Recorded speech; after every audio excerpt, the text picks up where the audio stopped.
12 years after his role as Sam Spade in The Maltese Falcon, Humphrey Bogart starred in Beat the Devil, an underrated parody of the 1941 classic. Directed by John Huston, The Maltese Falcon has a well-earned reputation as one of Humphrey Bogart's best movies. It's arguably his second most well-known film, behind Casablanca. It was also one of the movies that helped make the actor a household name in Hollywood, as many of Bogart's movies in the 1930s actually contributed little to his recognition in the industry. A great example of the film noir genre, The Maltese Falcon famously saw Bogart's interpretation of the Sam Spade character investigate the death of his partner in the private detective business and get embroiled in the search for a highly coveted bird statue. The murder mystery culminated in an ending quite unlike those of most Hollywood films at the time, as it implicated Mary Astor's Bridget O'Shaughnessy, Spade's love interest, in the killing. However, it didn't close the book on Sam Spade's story, as a sequel could have been made. But Bogart never did return to the role. However, he did headline a film with some very intentional similarities to The Maltese Falcon. What Beat the Devil is about. Its story is very different from The Maltese Falcon. Humphrey Bogart and Jennifer Jones in Beat the Devil. The Maltese Falcon's connections to Beat the Devil begin with the cast and crew. Both are directed by John Huston and feature Humphrey Bogart as the male lead. Peter Lorre, a frequent presence in Humphrey Bogart's film noir movies and the actor who played Joel Cairo in The Maltese Falcon, appears in Beat the Devil as well, once again in a supporting role. In the movie, Bogart portrays Billy Danruther, a once successful businessman struggling to earn a living. To that end, he becomes involved with a small crew of unscrupulous characters, all of which appearing to be untrustworthy, but are each crucial to their get-rich scheme. The narrative it follows admittedly differs considerably from The Maltese Falcon. Though hardly a squeaky clean protagonist, Sam Spade is a hero nonetheless, whereas his character in Beat the Devil is an active participant in a criminal plot set aboard a ship. But even though that's the case, Beat the Devil still manages to make Bogart the protagonist, the character trying to unravel the story's mysteries. Because just like The Maltese Falcon, a murder sparks his suspicions of several key characters. Nearly every member of Beat the Devil's cast has a backstory, motivations, and perhaps a reason to backstab the others.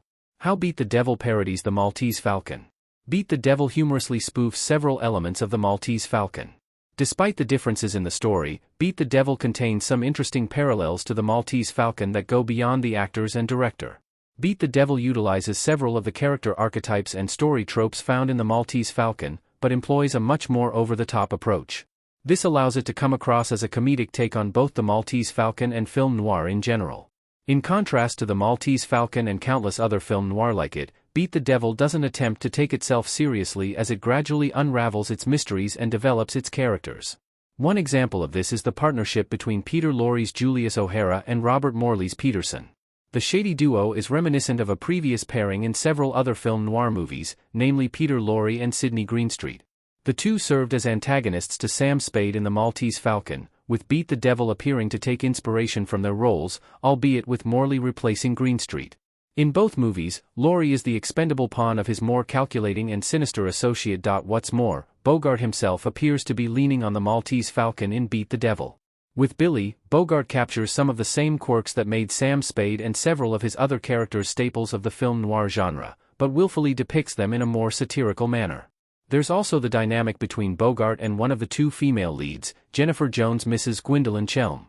In a way that feels like a tribute to Mary Astor's character in The Maltese Falcon, Gwendolyn is depicted initially as a seemingly innocent, but married, woman falling in love with Bogart's protagonist, but there's an inescapable notion that her interest in him hides something nefarious. Beat the Devil is worth watching, but it's not as good as The Maltese Falcon. There's a lot to like about Beat the Devil. Humphrey Bogart in Beat the Devil. As evidenced by its lack of Academy Award consideration and 68% Rotten Tomatoes score, Beat the Devil is hardly the cinematic icon that The Maltese Falcon is. That's not necessarily a knock on the film, though, considering that The Maltese Falcon is recognized as one of the best films of its kind, not to mention how significant it is to Humphrey Bogart's legacy in Hollywood. Understandably, Beat the Devil isn't able to live up to that standard, and doesn't even rank among Bogart's best work. But, yet, it still manages to entertain. After all, it's important to note that Beat the Devil only exists as a film noir spoof. It never attempts to recreate the magic of The Maltese Falcon, nor does it try to function as a solid entry in the genre. That said, knowledge of film noir, specifically one starring Humphrey Bogart, including The Maltese Falcon, go a long way toward making Beat the Devil an even more worthwhile viewing experience. Its film noir caricatures land better when the viewer already has an understanding of its roots and what came before it. Plus, there's the matter of Humphrey Bogart's penchant for one-liners. His dry humor and no-nonsense attitude lend itself well to Beat the Devil script. That said, humor isn't the only thing that makes Beat the Devil a quality Humphrey Bogart movie. Its characters are intriguing enough to carry a movie. Bogart shines as usual, and it offers a multitude of memorable quotes, particularly from its headlining attraction. Not only that, but its story and tone contrast wildly to a lot of the films from this period, not to mention all other Humphrey Bogart movies. Its twists can be predictable since they copy beats from the best of the film noir genre, but thanks to its comedic flair and witty dialogue, there's much to appreciate about Beat the Devil.